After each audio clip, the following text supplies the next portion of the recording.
You're on a GLP-1. But now you're wondering, how do I manage my side effects? What do I eat to stay strong? Because reaching your weight loss goals can take more than meds. That's where Weight Watchers Med Plus comes in. Get access to trusted experts, food plans that work with your body, and habit coaching to keep you on track. Plus access to GLP-1 medication. Get started at WeightWatchers.com. All medical services are provided through our affiliated medical group, Weight Watchers Clinic. Medications require eligibility and prescription. Individual results may vary. See site for more details. I sold my car in Carvana last night. Well, that's cool. No, you don't understand. It went perfectly. Real offer, down to the penny. They're picking it up tomorrow. Nothing went wrong. So, what's the problem? That is the problem. Nothing in my life goes as smoothly. I'm waiting for the catch. Maybe there's no catch. That's exactly what a catch would want me to think. Wow, you need to relax. I need to knock on wood. Do we have wood? Is this table wood? I think it's laminate. Okay, yeah, that's good. That's close enough. Car selling without a catch. Sell your car today on Carvana. Pickup fees may apply. Oh, what are you doing? I'll tell you what you're doing. You're listening to the Elder Scrolls Lorecast. Either you are, or I'll be skipping rope with your entrails. Ta-ta. This is the Elder Scrolls Lorecast, your source for lore and so much more. Adventurers, welcome back to the Elder Scrolls Lorecast. You've got me, Tom, and Lotus here. As usual, we've been discussing armors and weapons and things like that. And this week we decided, you know what? You know what we haven't talked about enough at all? Spells. Specifically this week, we're talking about spells in Skyrim, and we're going to go through the entire list of spells, and we're going to talk more about certain ones than others, but we're going to point out some of our favorites, some of the ones that we never use, some of the ones that seem the most useful, some of the ones that just kind of seem silly and useless, and we're just going to have a discussion about all the different spells in Skyrim because spellcasting is a lot of fun. What do you think, Lotus? Good times? Right, and yeah, no, and spellcasting is like such a staple of the series, and honestly, it evolves and changes so much from game to game. So like we're picking Skyrim because we kind of couldn't do a exhaustive list because of all of them it hasn't for every necessarily game. Right. That would it be hasn't really insane. condensed down all the time. Right. Sometimes it's just honestly, it's just different a lot of the time. Like, yeah. And that would be like a 4-hour episode as we went through exactly. spells for that every would single game. Push it even for an episode of Tales. Yeah. So maybe we'll start with Skyrim and move through some others in some future episodes. But hey, let's start going through the list. And as we all know that there are different schools, so a lot of these can kind of be grouped together. Alteration spells are pretty common with other alteration spells. Destruction spells, pretty common, similar to other destruction spells. But we're just going to take it from the top. We're going to start alphabetically with alteration spells, and we're going to move down the list more or less in the order that you might come across them in the game, or based on the magicka or the XP that would be needed or the skill level. There's different ways to organize it, but we're going to kind of start at the lower level ones and work our ways up to the higher level ones, more or less. Also, just worth noting, because we are dealing with Skyrim, some of the schools, I know we had an episode on this before, but some of the schools have shifted what's included with them and which schools are actually like still relevant, because based on the time frame, they're not always all relevant. Right. So that's something to note specifically for the time period we're working with Skyrim, with this one. Right. You might not hear some schools that you're like, wait, what's that? Where's the mysticism at? Well, it's not at. It's not in Skyrim. Right. And spells that were in mysticism have moved over to other schools. Have moved into other groups. Yeah. Another thing to notice or to note here as we go through this is depending on the version of Skyrim you play, some of these spells you may not be familiar with because some of them are from the DLC, and even more recently, some of them are from Creation Club additions to the game. So we'll point some of that out too, because if it's been 5 years since you played and you haven't done a lot of the Creation Club stuff, then you might go, whoa, they have a spell that does that? I didn't know. Time to jump back in and try it out. So here, Lotus, let's just jump in. We're going to start with Alteration. It starts with an A, beginning of the alphabet. And we're going to start with Candlelight. Here's what I think this would be fun, Lotus, if we do it this way. We'll mention a spell, and then you can note whether you use it, whether you don't use it, whether you like it or you don't like it, whether you think it's useful or not useful. So Candlelight, is this one that you use? I am a Candlelight user, because a lot of times I don't want to use a torch. Yep. I would rather just use Candlelight. It's a thing I do in all of the games for the most part. Right. Here, why don't we do this? Why don't we rank them on like a 0 to 10 scale of usefulness? So it's not like you can't play without it, but I mean, I'm giving that one an 8 because that one is actually pretty consistently in my repertoire as opposed to carrying around a torch. Yeah, I agree. This one isn't in my list. Even when I'm a stealthy build and I get in a place where I really just want to be able to see things, I'd rather just cast Candlelight than pull a torch out in order to see better. Especially with mods that make the game a little bit darker and more realistic in the dungeon areas, Candlelight's still a go-to. All right, what about the next one? Oak Flesh. What do you think about this one? I never really use these because, I mean, basically the built-in armor resistance is fine when you're like a mage and you're wearing like robes or light armor or whatever. But anybody who's watched me play these games kind of knows that I have a habit of like really going into min-maxing pretty extreme. So I tend to build myself up so that I can immediately stack up as much durability as possible. So I quickly don't find a need to cast this. I mean, right at the beginning of the game, I give it like a 3 because I might use it a little bit until I get better, or I cast it because you don't need to have a target to cast it on. It's cast on self. So you can grind it for XP. Yeah. Correct. Yep. Yeah. So this improves your armor by 40 points for 60 seconds. And this is one that I don't usually use. I don't use a lot of the spells that give you more armor. In fact, even when I'm playing a squishier build, I tend to rely on gameplay mechanics to try to keep from getting hit before I resort to switching to like the ability to, cast more armor on myself or whatever. Yep. Or I will default to healing instead of armor. And so I will cast the spell after got hit in order to heal back up rather than to reduce potential damage even if I don't get hit at all. I feel like that's sometimes the better option, but may not be as effective against certain enemies. Nah, I would agree because that's sort of my situation too. We'll get to the other stuff, but like I actually tend to like healing quite a bit, so I don't really bother with like avoiding damage. I'd rather just heal through it. Yeah, I do the same thing. I'm on the same page with you. Okay, so now we have a whole list of teleport pets, and this is Creation Club content. A lot of these were added with Creation Club for like, hey, now you got a bone wolf or a mud crab or whatever. And you can teleport Arachnia, bone wolves, demented elytra nymph, dwarven mud crab, Hilda, maniac elytra nymph. A lot of these I never have used at all because I just haven't done this content yet. Yeah, I haven't used any of these. I mean, I played some of the like newest thing with some of the free creations and stuff like that, but I don't think I've used any of these. Yeah, there's also a Nixhound, Scritch, Sweet Roll. You can teleport Sweet Roll as a pet. This isn't really a Sweet Roll, it's a fox named Sweet Roll, but wouldn't that be funny if you could actually teleport a actual Sweet Roll? Thistle is another pet. So there's this whole list of these pets that you can teleport to you because they get lost. So essentially it teleports them in as opposed to summoning something? Yeah, it's like you have them follow you and they get lost and then you're just like, okay, let's just make sure they're with me because I'm in this part of the dungeon. I don't want to go back and try to find them. Got it. Like sometimes your companions just get like turned around and then you don't know where they went. Regularly, yeah. Yep. Okay, so let's talk about Mage Light. Mage Light is the one that lasts for 60 seconds, but you send it somewhere and just sticks in a spot.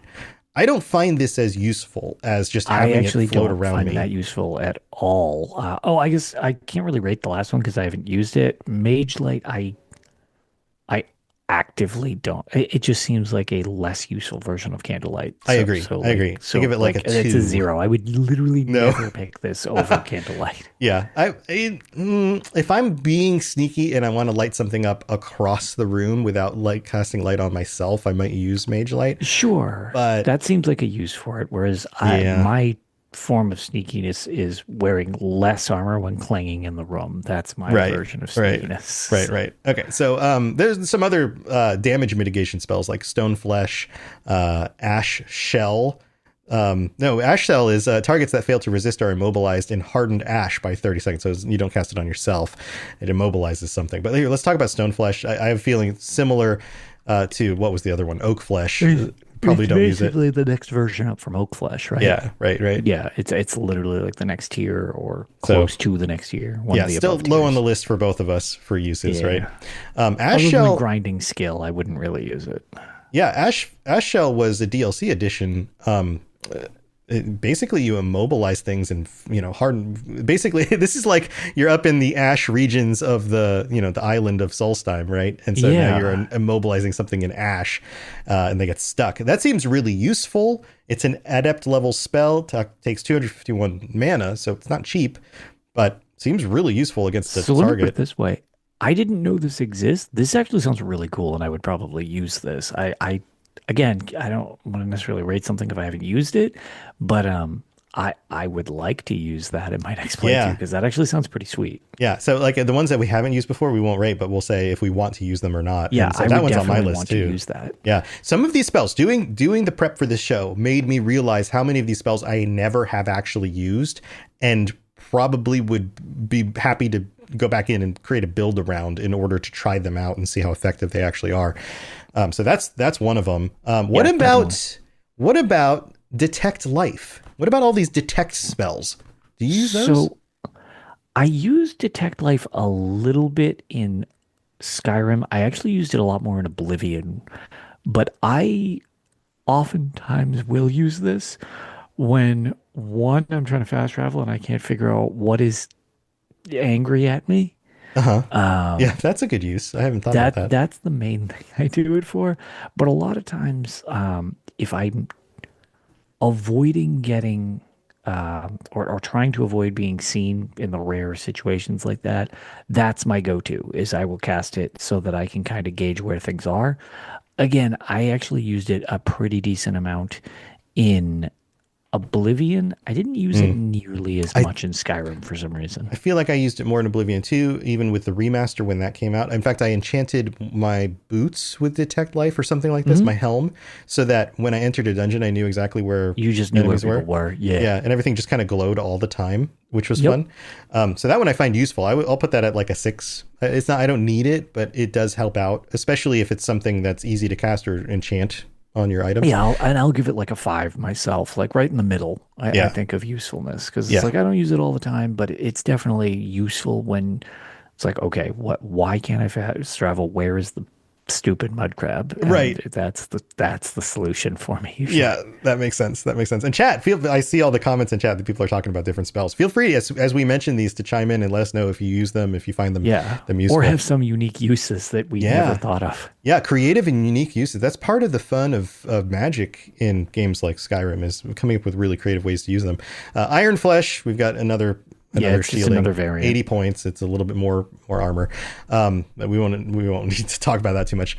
Master Transmute. This was a Creation Club edition. Transmutes one piece of unrefined iron or silver ore to gold if the caster is carrying any.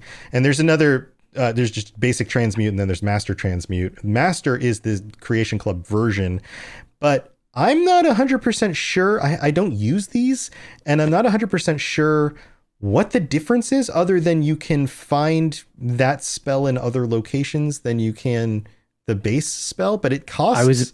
It's the same level spell. I guess I don't understand what the difference is. Like, so just basing on like, do I use transmute? I guess the answer is yes. I find transmute, like, not this specific version, so maybe we can just review transmute as a whole. Yeah, let's talk about that. Right. The real difference here is that this master transmute is available with the Bitter Cup creation, and the Bitter Cup is it's a Daedric, like a Clavicus Vial kind of thing going on. So you get it through that quest line, but so I'm not really sure why that would be different, but just in transmute terms in general, I do use transmute because it's an excellent grinding spell, as in like multiple purposes, because I can mine low grade trash. I can then transmute it, which levels up my my skill line there. Your spell skill, and alteration then, skill line, Thank you, alteration. I can level up my alteration skill line, and then with my better materials, I can then smelt those and craft jewelry, which ups my smithing, which then I can sell, which upgrades my bartering. That's the reason. That's like the order of operations. So I actually that's like a 10. Every game I always do that at the start. That's how Nice. I get like some base levels and money like out the gate. I just have that loop because I'll just farm some random crap, and then that's just like the order of operations. Yeah, that seems like a great way, especially if you're playing on like survival mode, to give yourself a little bit of a level advantage and then also up some skills, get some money to buy things and to prepare yourself for going out into the wild, all of that stuff. So that makes a lot of sense. Batrad Kurz, I think is how you say that. It says Kurz. transmute isn't very good, but it's fun. So not the most useful spell, except for this one feature. No, it's right? it's a very specific thing you were doing it, and if you're not doing that thing, I can't think of why you would ever use it. Yeah. All right. So how do you feel about Paralysis Rune? This is another creation club. Cast a rune on nearby surfaces, explodes when enemies are nearby, immobilizing them for 8 seconds. So basically, you're setting up your own traps with this one. You immobilize something for a while. It's not cheap, 172 mana, but knocking something out for 8 seconds, super effective. So it always seems cool, but I am not patient enough to set traps, so I never use them. Yeah, I'm in the same boat. It's a gameplay style I understand. I think it looks cool when it works, like when you get all this thing set up, but it's not a play style I ever play, so I never use it. So even though it seems like useful for that play style, to me it's like a 0. I've literally never, well, I guess I wouldn't even rate it because I've never used it. Yeah, which makes me, I'm in the same camp, makes me go, you know what, I should be setting more. What if I did a trap build? Like what if instead of actually shooting fireballs at things or arrows or swords or whatever, I just put traps on the ground and just lured things in and then just kill them or stun them and knock them off a cliff. Seems totally viable and also a pretty cool skill, but I never have done that. And it's just traps only build. That's the next playthrough. Yep, there it is. Yeah. Barkey says the difference is Master Transmute allows you to change iron to gold rather than iron to silver to gold. So it removes the middle step. It's like that makes skipping sense. a step, which I guess in terms of that, I would not, unless it gave you a big bonus, I suppose, to it, as opposed to, that would essentially be, if it's worth more, maybe it would be worth not casting twice. Value, but I don't know. Yeah, I don't know. Maybe this is worth exploring. Because I wouldn't want to get one less cast unless it was worth twice the casting. You know what I mean? Like if I'm using it to level at the same time. Mm-hmm. Yeah, it seems like it's just a little faster. Yeah, which I don't want faster in that. You want to regard. level up. That's actually skipping a step and not good. Yeah. That makes sense. So telekinesis, I've never used this one. This is not one I've used. Can pull an object to you from a distance, add it to your inventory, or throw it.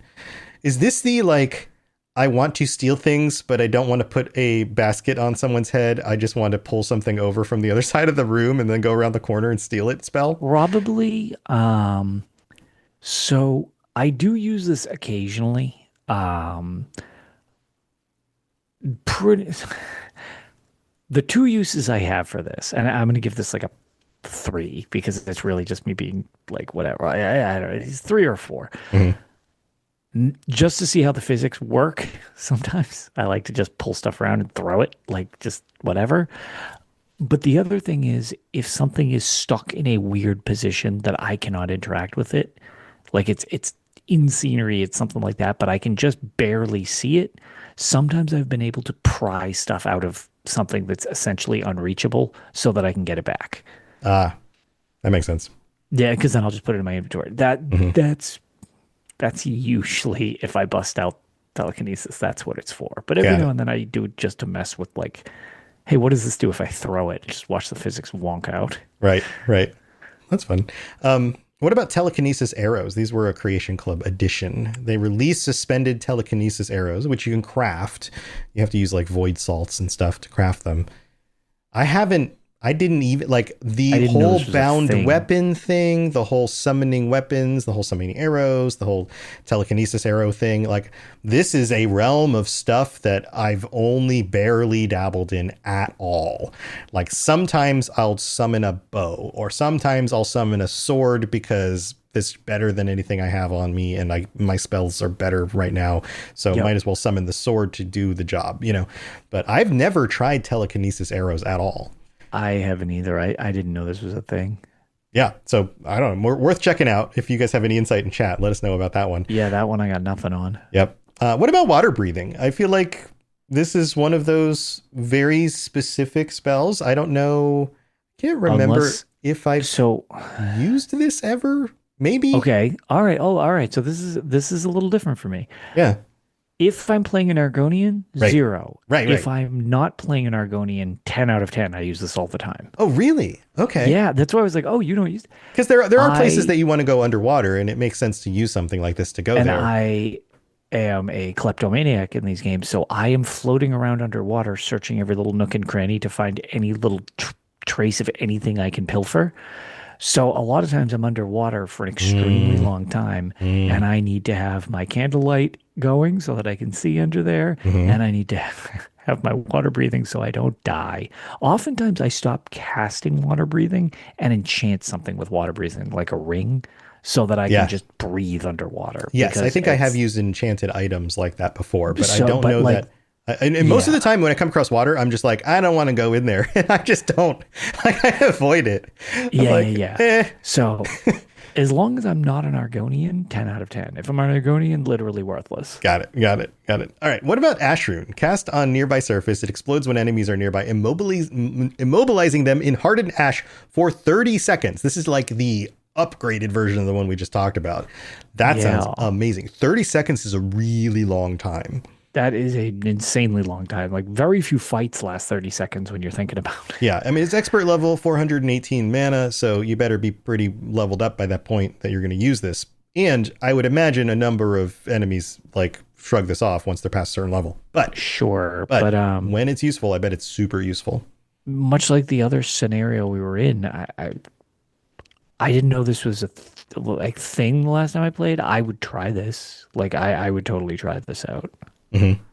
So there's only a few more in Alteration. We've got Detect Dead. That's another detect spell. We've already talked about that. That can be useful, right? But it's just for undead. Like, oh, I know there's a bunch of Draugr around or skeletons. Exactly. The polar opposite of Detect Life. Right.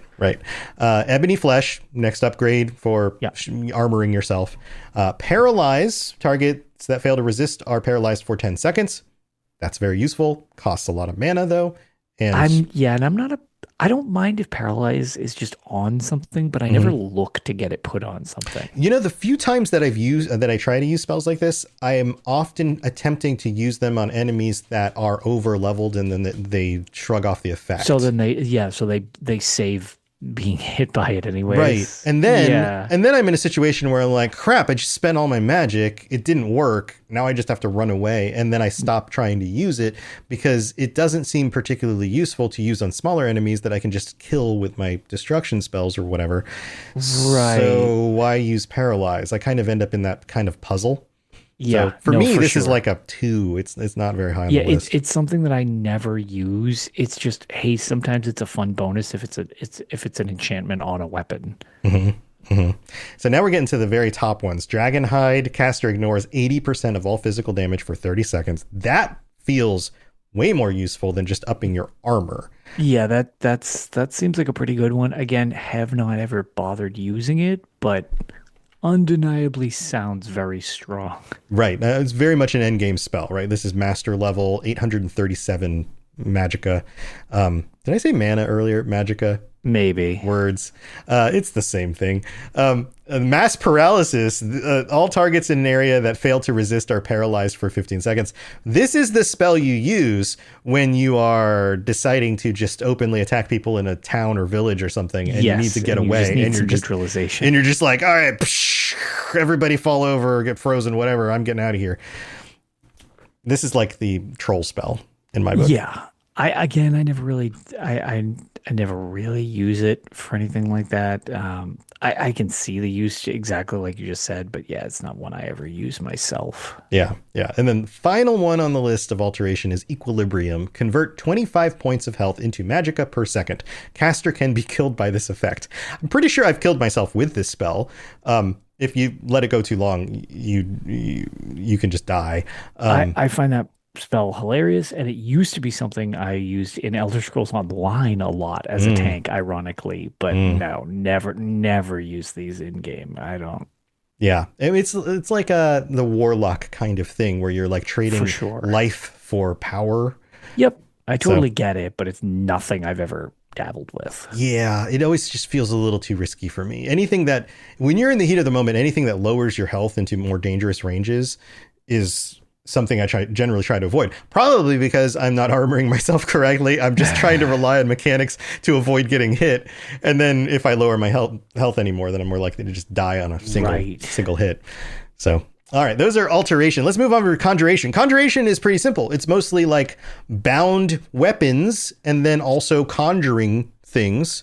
So let's just talk in general terms, Lotus. Do you like to bind weapons? Do you do that? So I until I get established with some stuff I really like, I really often do like binding weapons at the start.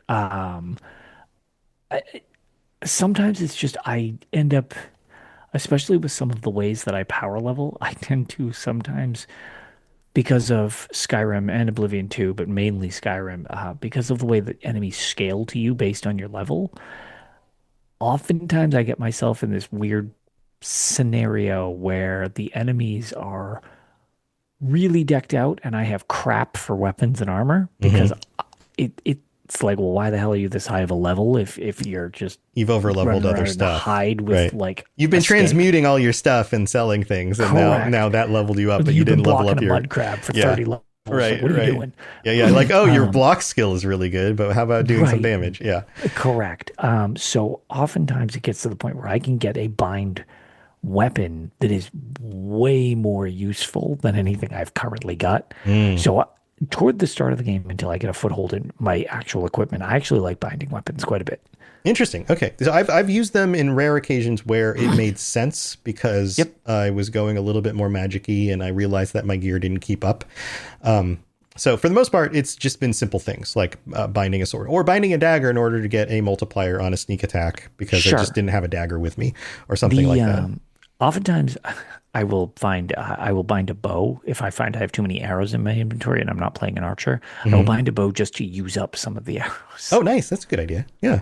Yeah. Okay. So we'll point out some of the other bound stuff as we make our way through the list, but we're going to move up from here. I would say that's a solid like 5 because I like that to start my games oftentimes. Yeah. Bound weapons, I would give a 5 in general. Okay. So let's talk about some of the conjurations. You can conjure familiar. So this is one of the things I did about, 9 months ago when I was doing some more Skyrim playthroughs and I was streaming again, which is super fun. I've been too busy. I need to spend time just actually playing games and hanging out with people again. But I did a conjuration build. And I was trying to go necromancy and have like a necromantic army. But in order to get there, you have to level up conjuration. So I was conjuring like a familiar or a skeleton or whatever and kind of keeping it with me. These I find fun, partly because they're useful. It's always nice to have a companion with you, but also companions do weird stuff. Sometimes you're in a room with an enemy and they're just looking at the wall, so, hey, it's always a fun time. So what do you think? So I do not use any of these spells. This is pretty much universal for all of these conjuration Really? things. You never do conjuration? I will use, so let me put it this way. It's not that I don't use them. I don't use them how the game intends whatsoever. Do you use it for leveling? These are this is actually a major leveling skill for me. Okay. So I conjure whatever the highest one is to level up my conjuration skill. Right. Then oftentimes I do this just like while waiting. So like, you're tailing this person. They'll be here at 7 a.m. Right. I could just hit the wait button, but or that's you no could fun. grind conjuration. I tend to wait these times out. Yeah. So I will summon whatever the strongest thing is, and then whatever weapon I'm working on or spell I'm working on. So I'll be cast it on them? Fire, and I nuke it, and then I resummon it and keep killing it over and over again. So a lot of times, one of the times I streamed Oblivion, or jump in just similar to what I do in all these games, people were like, "I'm sorry, are you shooting your own scamp in the face?" And I literally was summoning a scamp, it's just a torture dummy. Arrow, but I was also crouching, so it was counting as a sneak attack. So my stealth was going up while increasing my archery, and then it would increase my conjuration because I summoned the thing. So not how they're meant to be used. Totally what I use them for. And then, actually, I guess it'll be a different. Well, Depending upon the summon, there's a master level one that you can get where you can summon a permanent Atronach. That's when I actually use it properly. So you get all the way up there and then you just max Correct. it out. Okay. And then I so summon. This is equal parts both genius and terrifying at the same time. Like horrifying. Like you just summon poor Scamp and then you torture him until he dies and disappears. Yes, I was going to say. Yeah. That Scamp is an eternal Lotus torture of Daedra. Yeah, no, that's oh man, that's true. That's true. So that is what that's what I do for summoning, which is, I guess I give necromancers a good name because that's probably way darker to just think of, hey, I'm alive, oh god, and just over and over. Necromancers will send their minions off to fight for them and to be damaged, but oftentimes they're not the ones, once they've killed them, who are now also continuing to torture them. Right. So it's just even darker. It's like a double necromancer. Yeah, it's just a sadistic. So honestly, in terms of like how the game expects me to use it, not even close. How often do I use this? I do this every playthrough. That's amazing. Just for free levels. So this is a 10 out of 10. I always use some form of, and I could say it just goes across universal summons. I start with the highest one I can get, which is usually a Scamp or a Skeleton. And just as I can summon better things, I do. Just because it gives you more experience for harder summons. Right. And at that point, I'm usually able to still one-shot it. Or if I can't one-shot it, I can shoot it multiple times with arrows until it dies. Yeah, that totally makes sense. All right, so some of the things you can conjure include Familiar. This is all Bretons start with this one, by the way, which is kind of fun. Skeletons. Undying Ghost is cool because its attributes are equal to twice the amount of magicka you use to summon it. So they kind of scale up. Those are fun. Zombies, they're like skeletons with flesh also, right? They're a little slightly beefier skeletons. You can also raise things like raising zombies. That I find sometimes useful. Sometimes I use those. Do you raise things? I mean, summoning is easier probably for leveling, but do you? Yeah, no, not usually. By the time I've fought something and killed it, I'm usually so on to the next thing that I don't think about bringing the thing back. The only times that I've done that is in difficult fights where zombies are included. And I was like, you know what? I need something to kind of tank for me for a while. So I'll get creative and I'll raise it to be my tank. So I actually don't, but I always thought it was really cool when Serana would do it if she was ever my traveling companion. She would utilize that a lot. And I always thought it looked really cool. Also, I have apparently mortified people in chat. Yeah, they're loving this. Yes, but I will say I really appreciate the comment from Barky. The vigilance is Stendar. Looking at you confused. Looking at me very confused. Yeah. Yeah, there you go. That's a good one. Man, somebody, I don't know if anybody at Bethesda is watching this, but they need to put a Lotus of Doom character in the next Elder Scrolls game who's doing this in some back lot of a town somewhere. It just keeps summoning a Scamp and then throwing fireballs at it, and then summoning a Scamp and throwing fireballs at it. It's just a town outcast training off in the corner. Right. And then every time the Scamp dies, he just giggles to himself and then summons it again. That would be amazing. So you can conjure zombies, you can raise zombies, you can conjure bonemen, flame atronachs. I find flame atronachs useful, especially if you want something to be like, ranged for you and not getting themselves killed as easily. Foul zombie, there's just worse zombies. There's also, more bound items like the battle axe. You can conjure a hunting spirit. This is a Creation Club one. Summons a haunting spirit for 60 seconds. When killed, the spirit steals 10 points from the skills of its killer and transfers them to the caster for a short time. That's pretty creative. That's pretty cool. Yeah. Skeleton marksman. The arrows weaken foes. Flaming familiar. They charge into battle and explode. I haven't used these. Some of these are pretty cool. I need to use that. That's like little kamikaze explodey guys. Yeah. Definitely need to do that. And then reanimate corpse is a little bit more powerful than just zombie. Soul split. Sacrifice a friendly conjured or reanimated minion to summon 2 sundered shades for 60 seconds. I feel like this one's right up your alley. I feel like I could really maximize this. So I summon one creature, then sunder it, and then I have 2 things to shoot. Right. You've now multiplied your ability to, grind XP off of these things. That I really like the sounds of that. Yeah. So this is a Creation Club one. I wasn't aware of this one. I did not know about this either. I I will probably utilize this in my next playthrough, actually. Yeah, this is a good one. Then there's Soul Trap, which I feel like this one's useful when you need to fill a soul gem, but usually I rely on weapons that have this enchanted already. That was what I was about to say. This is fine. I mean, sometimes I do it for easy levels, just like at the start to throw it on things like, oh, here's a mud crab. Coming with me, buddy. But often... Forever. Forever. Yeah, you're going to be in my pocket for a long time. But no, like I can totally see that. Like if you have it on a weapon or something like that, that it just automatically soul traps. But no, I use it a lot because sometimes I also don't like using one of my enchantments on something to be used on that when it could be more damage or something like that. Right. Yeah. But I pretty consistently always I always have this hot bard. So I would say this is probably like higher up on your list.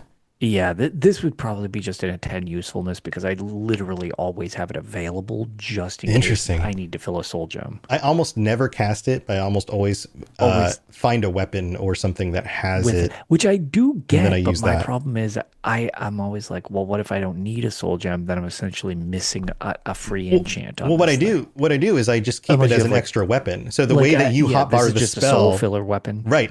Maybe I have a sword that does it, but I have another sword I use most of the time. I'll just switch to that sword when I need to soul trap something, and then I put it away again. Which I do get. Again, my problem is weight is usually a problem, so I try to go into searching with as little as possible, since my knees are always buckling under the amount of trash I carry. Right. So one of the things that I do most playthroughs is because I don't want to play the inventory management game, is I will immediately give myself nearly infinite carry capacity. That's fair. Because I get it. If I'm going to play like a survival one, I don't do that because it's realistic. But when, I don't know, a third of your time playing the game is just moving things around in your inventory and getting rid of stuff and traveling back to sell them or break them down or whatever, that just, I don't want that loop. I want more exploration. Sure. I want more fighting stuff. I want less inventory management. So that's probably why I don't go the direction you are, is because I don't worry about the weight. Yeah, I get that. And I mean, I haven't done it in a long time. I actually don't know if they ever patched it out, but there was something way back on the 360, for lack of a better term, I remember hearing it was called the God Armor glitch back in the day. I don't know.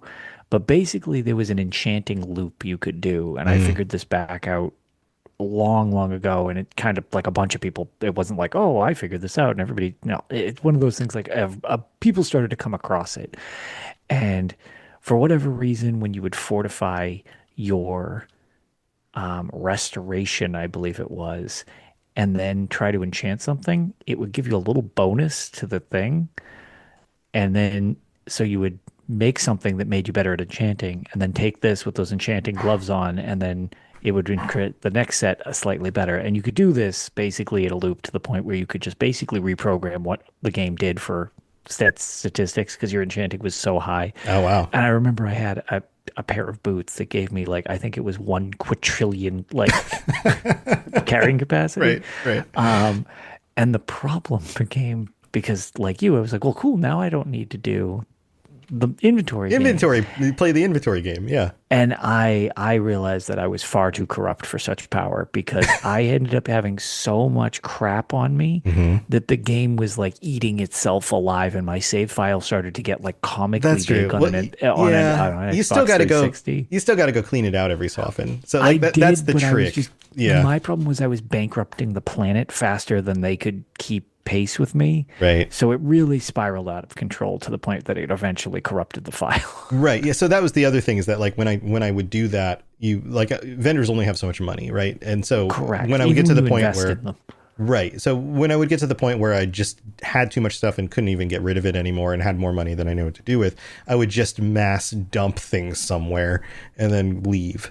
And then, like, so that became the loop. But yeah, I get the customary log of trash. Right. Just like, these things are going in the ocean. Goodbye. Or I'm just leaving these in a dungeon somewhere. Yeah, like, or in the middle of town, and just like, hey, everyone, pick up stuff. Here if you go, want. family heirlooms, everybody. Bye. Yeah. Magical enchanted items for everybody. Take them. Go. All right, we got more on this list to get through, and we only have so much time. Summon Arvak is interesting. This is a Dawnguard add-on. Arvak is the spooky soul cairn horse looks badass. Yeah. I was like, why does that name sound familiar? Okay, it's the Soul Cairn house. Yeah. I said that weird. Soul Cairn. Yeah. So, and I said something else weird too. It's late. It's been a long day for both of us. This one looks great. This horse looks badass. It looks like it's on blue fire. Awesome. It's like a black skelly horse with blue fire coming out of it. I've never used this one, but definitely me either. Adding it to my list of like future playthroughs. Gonna go get this guy. Summon Daedra course, kind of similar. Creation Club, but now you can ride around on a Daedra course. Yeah, also looks super cool. Creation Club. Yeah, I love some of this is another one of those things about Skyrim is like the game's pretty long in the tooth at this point, but some of the art design is just great. Like, oh yeah, without a doubt. And don't worry, it's coming to Switch 2. We just found out. There you go. If you only play Skyrim on Switch, now you can play it on Switch 2. Now you can play it on Switch 2. Yep. Banished Daedra, weaker summoned Daedra are sent back to Oblivion. Why would you even need that when you can just throw fireballs in their faces until they die? No, I can't loot it if it's in another dimension. Right. Absolutely not. 0 out of 10 would not use. Banish Undead, same thing. Bound Bow, we talked about that. Bound Quiver. I've never used a bound quiver. Didn't know there was actually a bound quiver. I guess if you need more arrows, that's useful. So the exact opposite of my strategy. I'll summon a bow because I have too many arrows. I guess so. All right. The Conjure Ash spawn is another one. This is from the Dragonborn add-on. Similar kind of thing. Something to fight for you, right? Dark Seducer Archer. That sounds pretty cool. You can summon those. Dark Seducer Warriors. You can summon those. These are Creation Club add-ons. Haven't tried those either. Frost Atronach. I think we've all probably summoned a Frost Atronach at some point, right? Yeah. So a big old tanky boy. Golden Saint Archer, Creation Club, and Golden Saint Warriors can be summoned.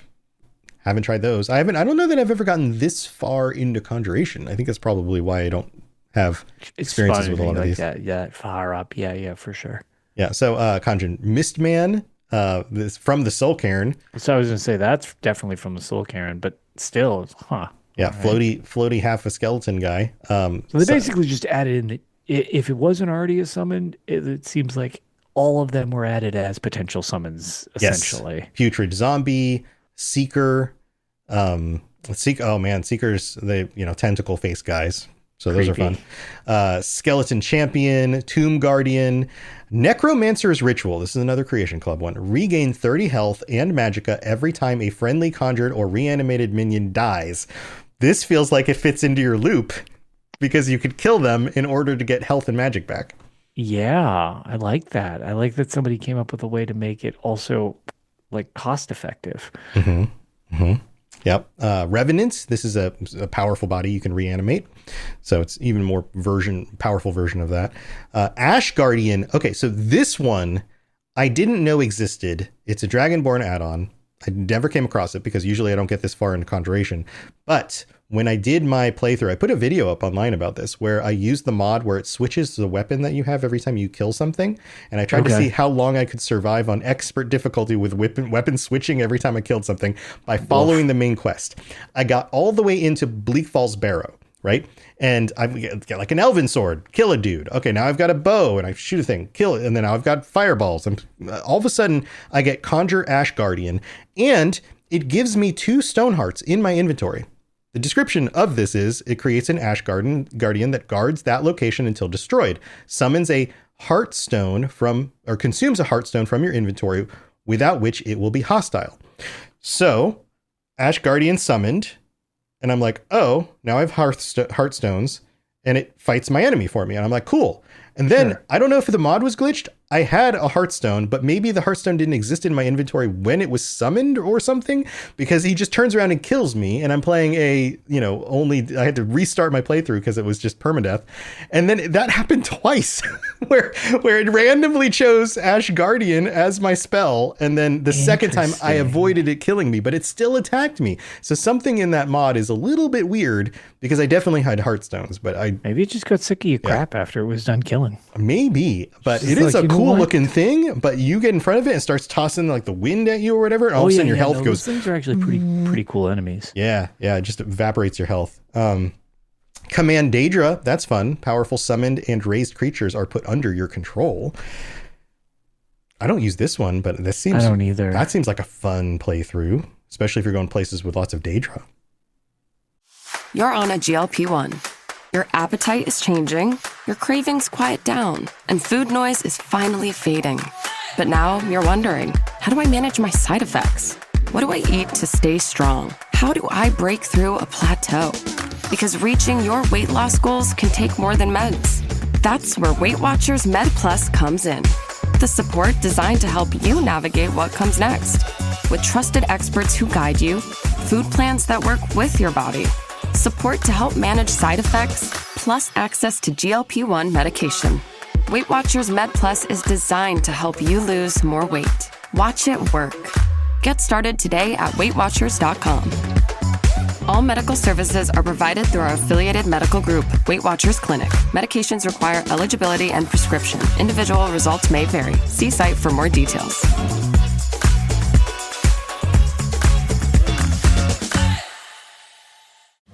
I sold my car in Carvana last night. Well, that's cool. No, you don't understand. It went perfectly. Real offer, down to the penny. They're picking it up tomorrow. Nothing went wrong. So, what's the problem? That is the problem. Nothing in my life goes as smoothly. I'm waiting for the catch. Maybe there's no catch. That's exactly what a catch would want me to think. Wow, you need to relax. I need to knock on wood. Do we have wood? Is this table wood?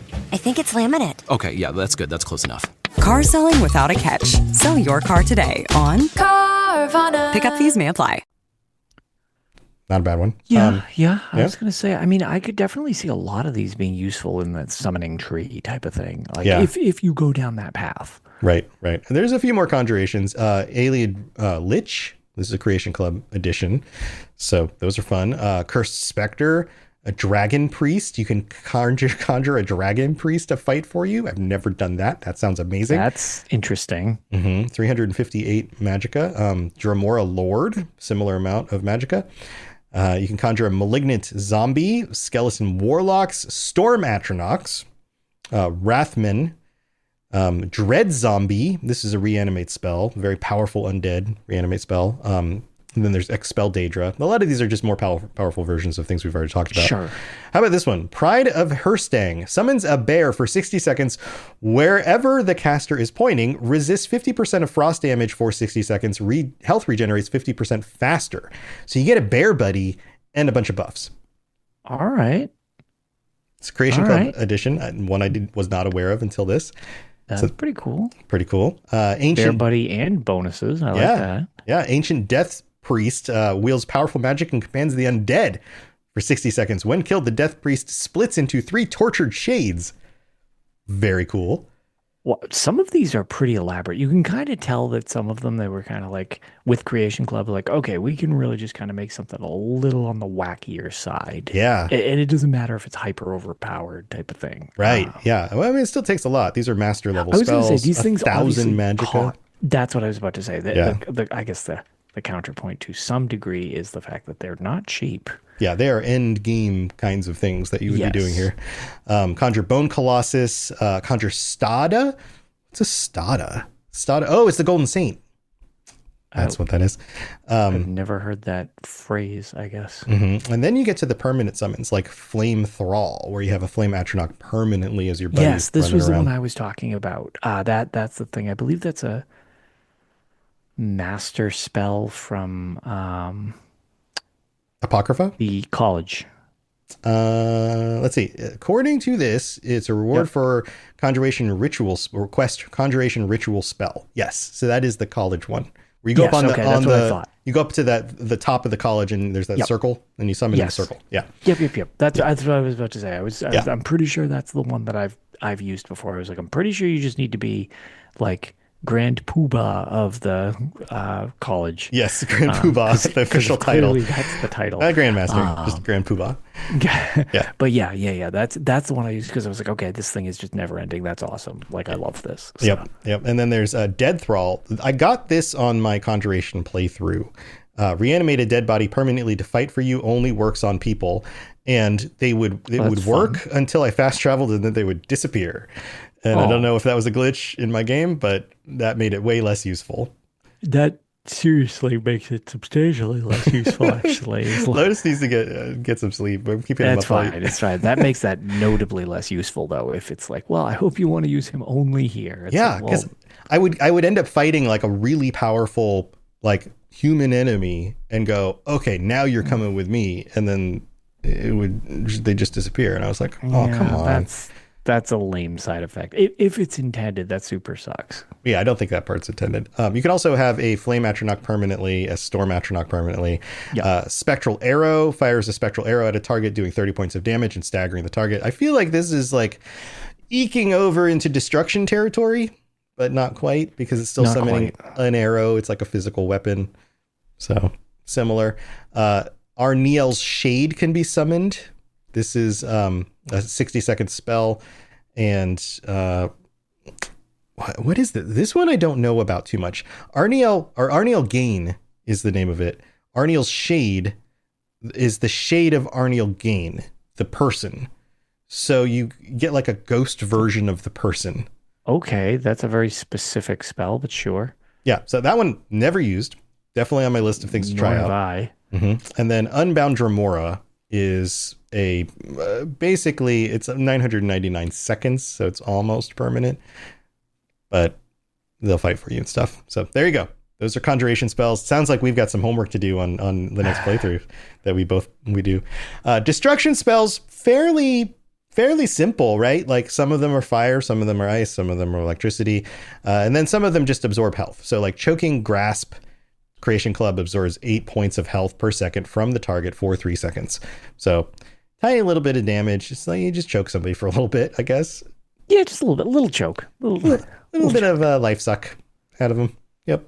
Elemental Flare and Elemental Explosion for 15 points of fire damage, 15 points of shock damage, and half as much to stamina. This is a series of Creation Club additions that do multiple different kinds of things all in one explosive blast. And there are higher levels of this. And what's cool about it is it does fire and shock of course affects magicka, and then it also damages stamina. So it basically hits them in every way, but not a ton in any one specific way. What do you think about this? That's interesting, especially if anything has resistances to anything. You're bound to get something that's pretty efficient against it. That's kind of cool though. I like it's the firecracker of status effects. So that's kind of cool. Yeah. And like if something has the ability to cast spells, it makes it harder. If something has a lot of stamina, it makes it harder for them. If something has a lot of health, it still affects their health. It's kind of a, jack of all trades, master of none sort of spell, but it also allows you to just kind of keep casting it at things and not really have to worry about switching up your spell use too much, because this kind of works for most stuff. Yep. So pretty cool. Flames, of course, everybody uses flames at the beginning of the game. I feel like the fact that these early level spells like flames and frostbite and sparks are fire hoses as opposed to individual particles that get sent out makes them super useful, and then makes moving up the level to individual like bolts and things much more difficult, because those have to be aimed better, and they take more magic to cast. I kind of wish that like something like flames could scale all the way through to the end of the game, but you still had the option to go to the other ones. But at some point you just out level flames and they're not useful anymore.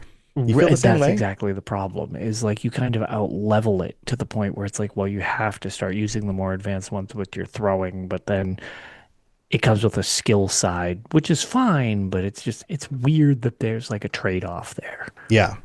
So, and then there's other bolts and things. There's like Elemental Bolt, which is the upgrade for the one we just talked about. Fire Bolt, which is the fire version of a bolt. Fire I guess we haven't rated these. We always use, I assume everybody, if you're doing anything with magic, uses these. These are all like sort of by default. You just pick which flavor you like. Right, yeah. Or who you're going up against. Like if you're going up against mages, then you're going to use shock more to make sure they have less magicka. If you're going up against things that are just like, physical things, or a troll, you use fire, right? And then you use the fire thing that makes sense for where you're going. So a lot of these don't need a whole lot of discussion. Freeze, Ice Spike, basically shooting ice spikes at things. But this is the one from the Dragonborn add-on. Spike of Ice that does 20 points of damage, frost damage to health and stamina, and slows the targets for 15 seconds. So it's more than just hitting them with like a frost spell. It does a little bit more. Right. So that one's useful for those reasons. Then there's runes. This is like the setting the traps thing: frost rune, fire rune, ice spike.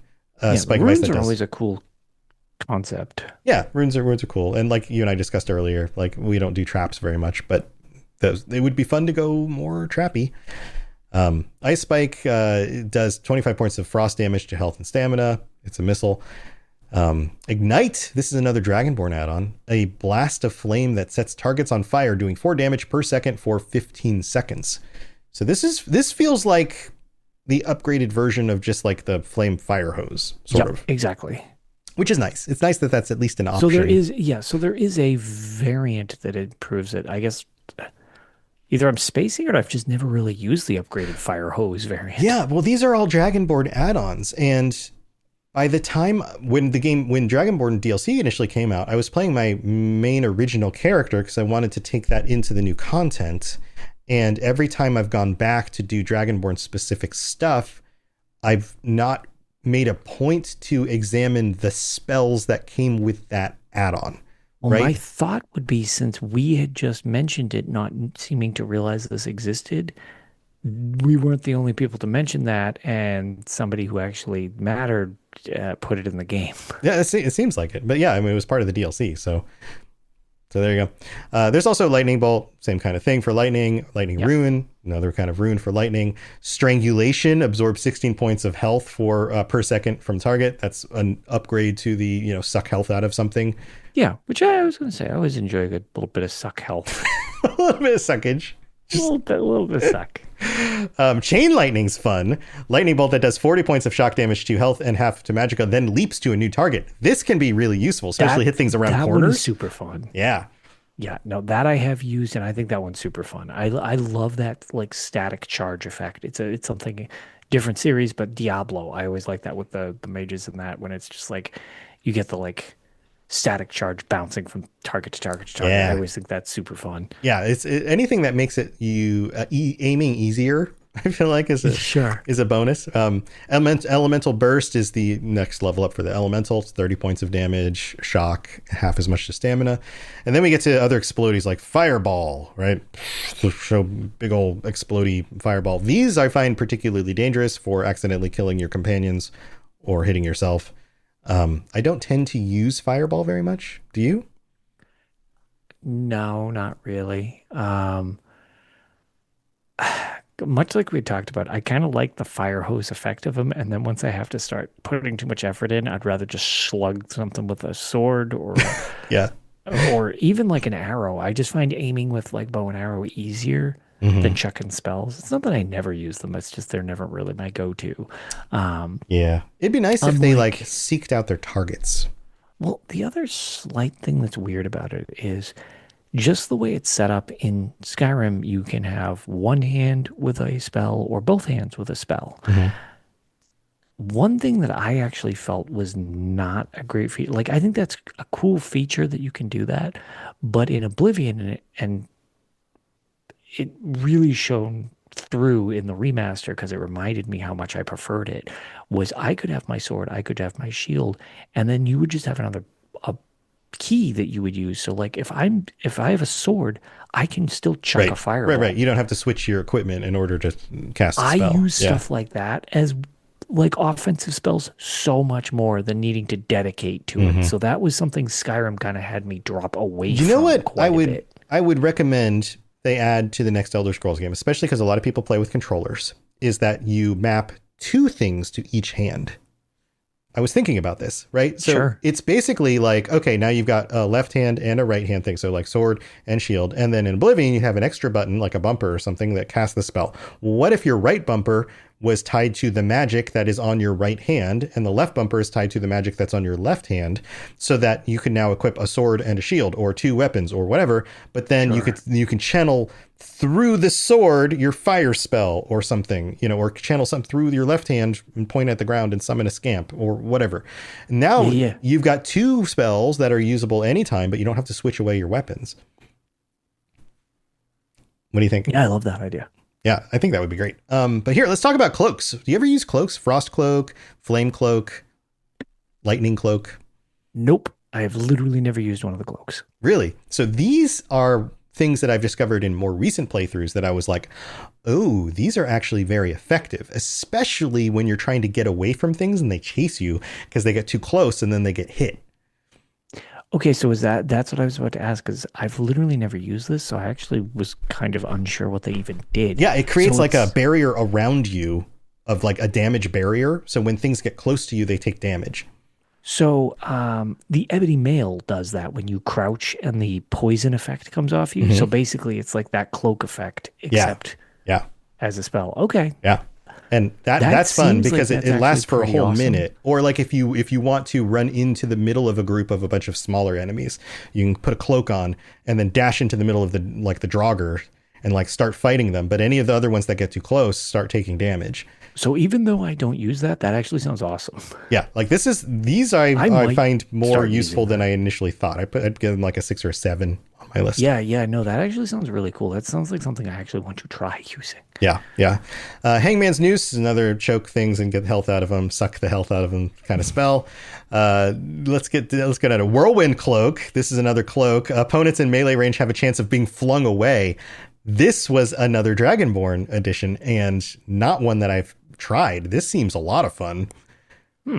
Just like knocking things around. That's great. I love physics. Seems like physics run amok, just chucking everything everywhere. Yep. And then we get up to expert level stuff. Elemental Blast, that's the next level up for the elemental explodey spell.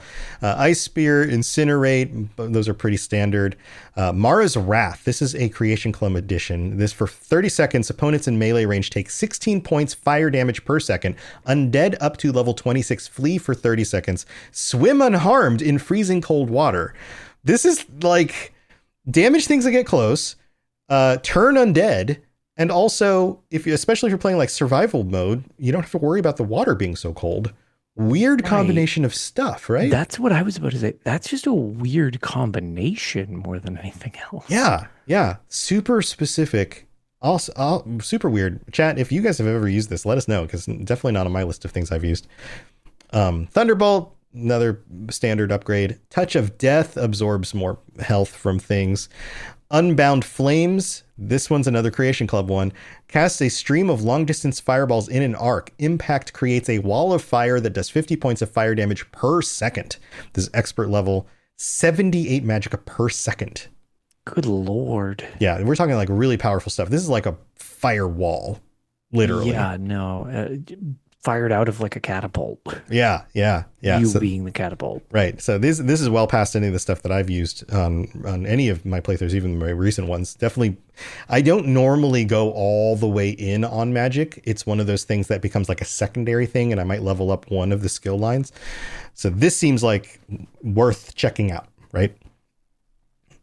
I would try that one. Well, if I could get up enough magic to cast it, because that's the biggest hold up from that. It's just like that is a crazy steep cost. Yes. Another crazy steep cost is Unbound Freezing. A freezing wind envelops the caster, knocking down nearby enemies and freezing them for 50 points of damage per second to health and stamina. That sounds awesome, but also 69 magicka per second. So another one. And then there's another similar one, Unbound Storms. Target in melee range takes 40 shock damage per second, 2 health, and half that to magicka. Random lightning strikes deal an additional 30 damage. Basically, you turn into Thor, and you've just got like around you. That's great. And then you get these like Wall of Flames, Wall of Frost, Wall of Storms. You're setting up walls that do those types of damage. Blizzard, always fun to, drop in the middle of a group. Firestorm. Nice AoE effect. Yeah, Lightning Storm, big AoE effects. Arniel's Conviction burns the target 1 point per second. Targets on fire take extra damage. Costs 1 magicka per second. I don't know that I've ever used this one. It feels like it's a joke spell. Yep. Am I missing something? I don't know. I don't think I've ever used it either. I don't know that. Given to you by Arniel Gain during the quest Arniel's Endeavor. He's the same guy that you can summon the ghost version of him. His ghost, yeah. Somebody brought his ghost back. I feel like this is part of a quest that I just don't remember doing, and now I need to put it on my list of things to do. Yeah, he does not. I don't. Nothing about that name is making me think it's anything important. Yeah. Some people are probably just like, oh my God, that's my favorite character because, and I'm like, I got nothing. Yeah. And so the last one on the list is Vampiric Drain. It absorbs the number of points equal to the magic that you used in health from the target. So Yep. This is like, you want to be a vampire, so you want to do all the suck. this is the master suck spell. Maximum suck spell. Yes, right.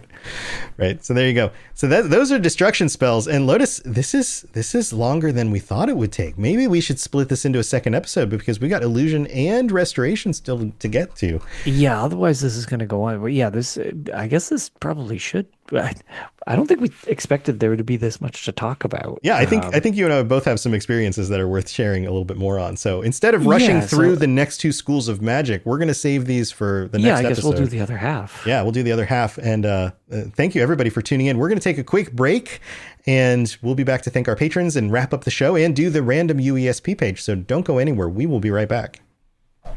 You're listening to the Elder Scrolls Lorecast, dear child of cities. That is why the Night Mother loves you. All right, we're back, and we've got some new patrons to welcome. Austin S. and Aiden S. Different S's, but same letter, different full last names. Appreciate both of you. Yeah, thanks for joining us. Patreon.com/Elder Scrolls Lorecast if you'd like to help support the show and get ad-free episodes, or also stickers or t-shirts, or join us on future patron chats in order to share your thoughts about things like spells. Who knows what the next patron chat will be about? But that stuff is always there for you to join us and be a part of if you would like to. And you could also be a Daedric Prince like Kira C, Blinding Vision, Hercene, Peter R, and Austin B. Thank you so much for your continued support all of you. As well. You guys get shout outs every week. And if you'd like to help out in other ways, you can leave a review on Apple Podcasts. We'll read it out on a future episode of the show. If we can see it here in the US, we can't see everything across all the countries. But even if you live in another country, that would be super helpful because it would let people know why they should tune into the show.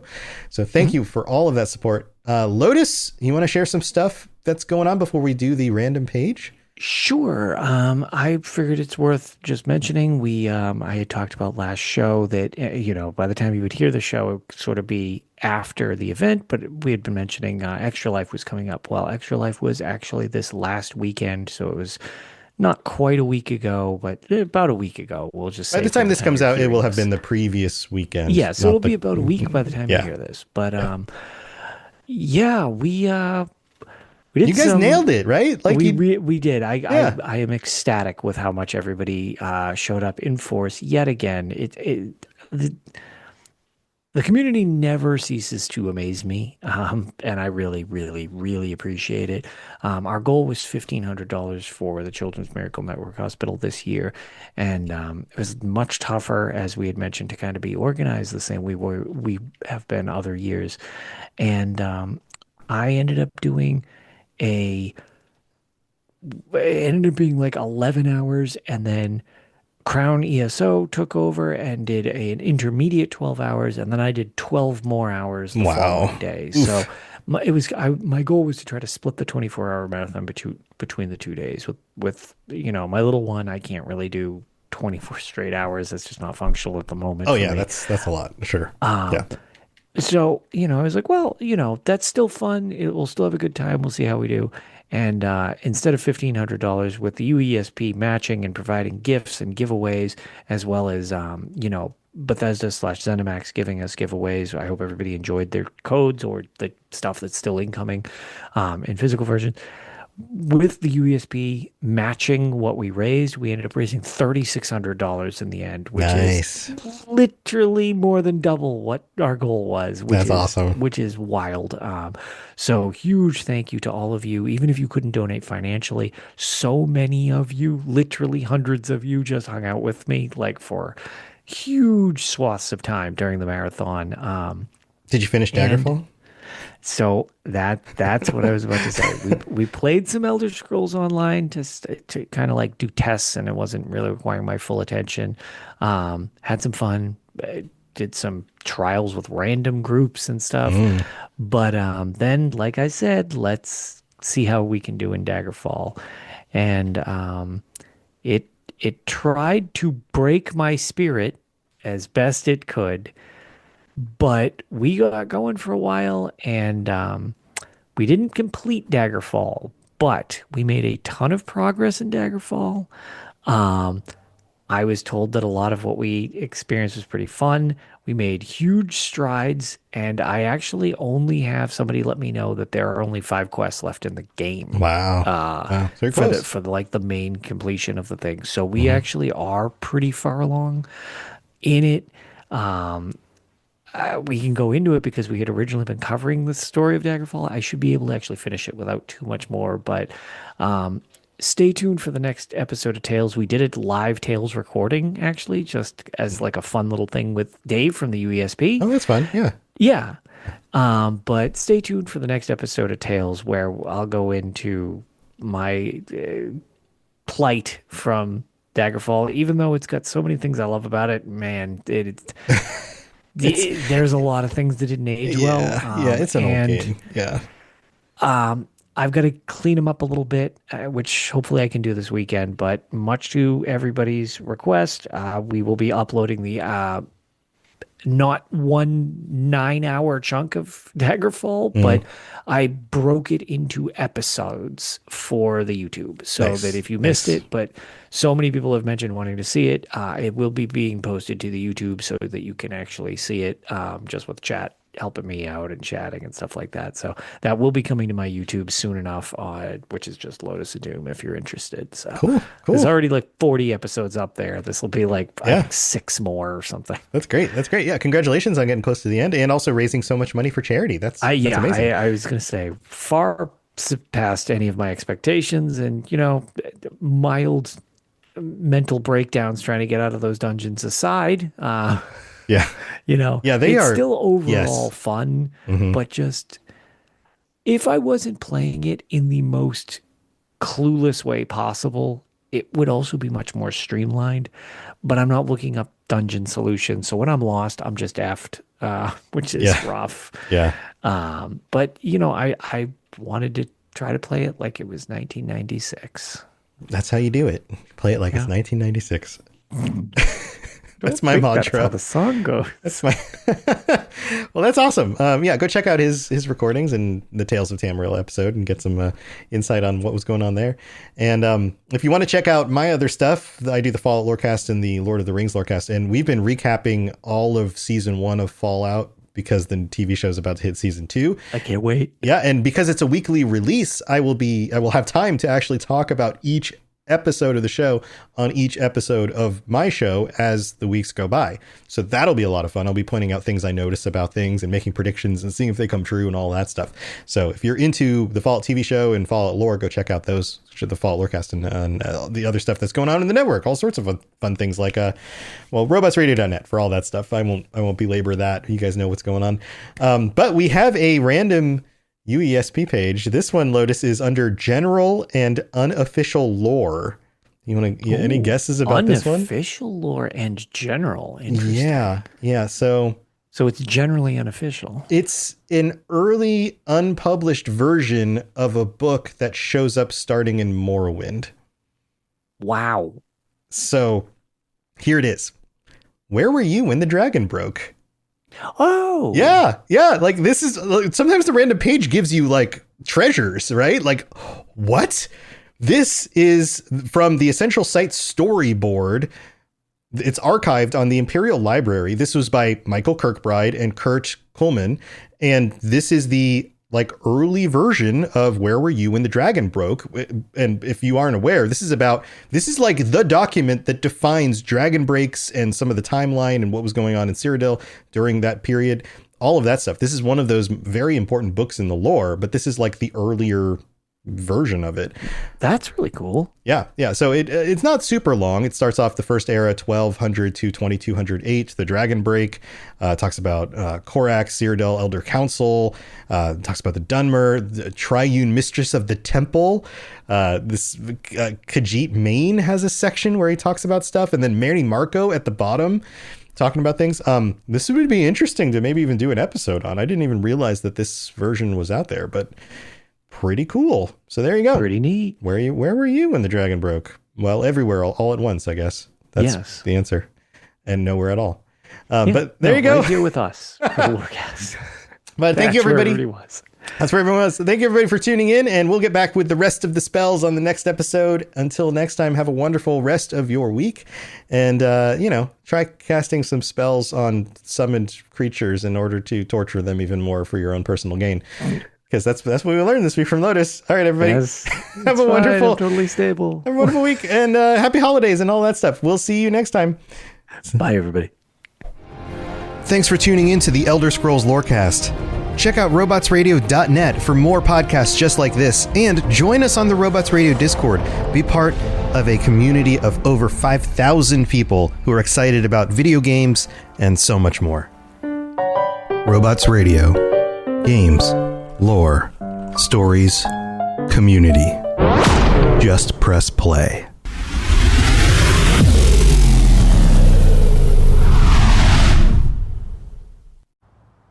Hey, sweetie, your mother showed me this Carvana thing for selling the car. I'm going to give it a try. Wish me luck. Me again. I put in the license plate. It gave me an offer. Unbelievable. Okay, I accepted the offer. They're picking it up Tuesday from the driveway. I haven't even left my chair. It's done. The car's gone. I'm holding a check. Anyway, Carvana, give it a whirl. Love ya. So good, you'll want to leave a voicemail about it. Sell your car today on Carvana. Pickup fees may apply.